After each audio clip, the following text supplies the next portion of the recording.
If you're thinking about buying a compact vehicle that gets great fuel economy and it's fun to drive, yes, you can get that all in one package. There are a lot of vehicles in this category, but today we're driving the 2019 Volkswagen Golf, and this is Car Coach Reports. I'm Lauren Fix. Let's go for a ride. I've always been a fan of Volkswagen, all the way back to the Beetle. I have owned a few Volkswagens. I do like German cars, as you probably know if you've seen some of my other reviews. Their build quality is a little bit different than that of the Americans or the Koreans or the Japanese. Yes, they build great cars as well, but just the Germans just build it a little different. Once you drive German, it's hard to stray, although they're all doing a really good job. So one of the things I love about this vehicle right out of the box is it's just a vehicle that gets you where you need to be. The gauges are manual. The information you need is right here. There's no this fancy, funky digital gauges. And if you've got these vehicles, people that own them typically own them for a long time. And the reason they do is because they last. If you're looking to adjust the seat in this Golf, it is manual. The rake on the seat is power. There is no lumbar. None at all. I'm going to start creating a list of all the vehicles that have lumbar and don't because you keep asking for it. As far as what's in front of you in the steering wheel, it's flat bottomed. Thank you, Volkswagen. There are some people that are larger and this makes it easier for them to get in and out. And sporty vehicles like their R line, of course, have flat bottom steering wheels because that sort of denotes sporty, and these are sporty cars. So as far as the gauges themselves in front of you, they're pretty simple. Going to the steering wheel, on the left side you've got your cruise control and your volume for your audio system. On the right side you've got your Bluetooth connection, which is pretty standard. I don't think there's many vehicles that, I can't even think of a vehicle. Can you think of a vehicle that doesn't have Bluetooth? Pretty much everything does these days. Going across to the center, you've got not a lot of funky stuff, but that's good in my opinion. I don't think you need that much if you're just looking for transportation and a fun car to drive and you don't have the budget.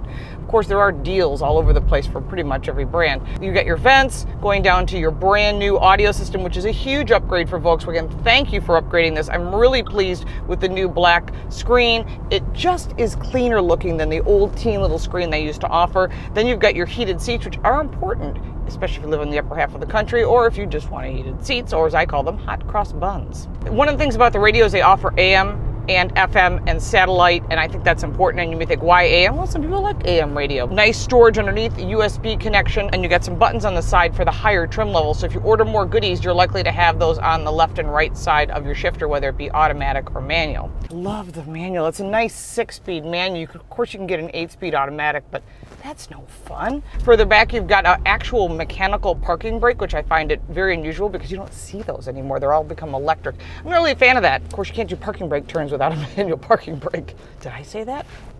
Sorry, Volkswagen. There's plenty of storage in the doors as well as in the glove box and, of course, in the trunk. Back seat's got some good leg room. It's important that you sit in the back seat, especially if you're hauling people around or children. Child safety seats, make sure to check those out with the child safety seat. Don't just make an assumption that they're going to fit and that the kids will fit in them. So as expected, brakes, handling, performance, it's Xiaomen, as they say.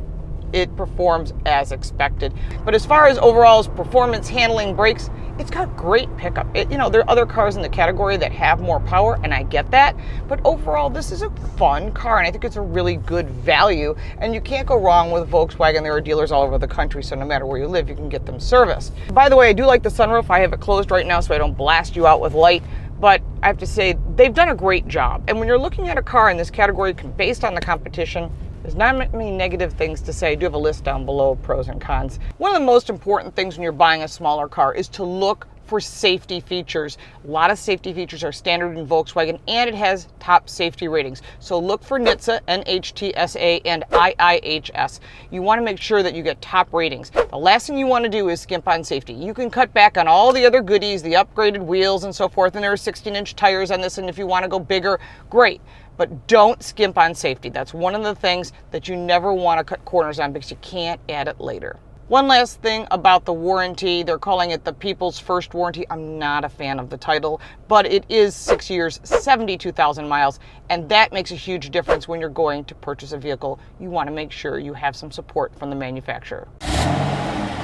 So overall, whether you call this a Volkswagen, you call it a VW, you call it a VW, the Golf is a great car for the money. About $25,000, and you're getting into a vehicle that is fun to drive. And yes, thank you, Volkswagen, for keeping the 3 pedals. I know that automatics are in favor with many people, but there's nothing like placing the power where you want it. And that's why I'm a huge fan of 3 pedals. Now, as far as this vehicle is concerned, there are a few negatives and there's a ton of positives. So when you're thinking about buying a compact vehicle, check out some of the competitors down below. Check out our pros and cons. We've driven them all. Of course, if you like this video and you'd like to see more, just click right up there for our most current upload. We have a lot of really cool stuff and much more than just car reviews. Of course, you want to see what YouTube suggests there, and subscribe. All the descriptions, details, and links are down below. Thank you so much for watching. We'll see you next time.